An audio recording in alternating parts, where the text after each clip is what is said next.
Water lily flower पॉलिनेटरला इतकं जास्त आवडते की तुम्ही बघा, याच्यात मधमाशी आहे ना, हिच्यावर 24 तास म्हणजे जेव्हा आला ना तेव्हा पण याच्यावर दिसतेच दिसते.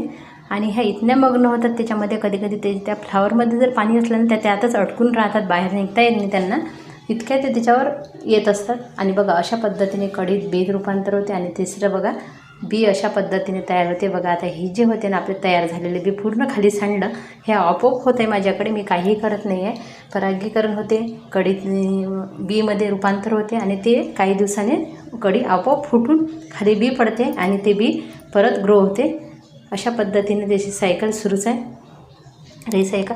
आणि इथं बघा खूप सुंदर असं याच्यात बघा मधमाशी इथंच पडून राहिली, कारण म्हटलं ना आतमध्ये जर पाणी असलं ती निघू शकत नाही आणि तिला मोह आवरत नाही या फुलांचा.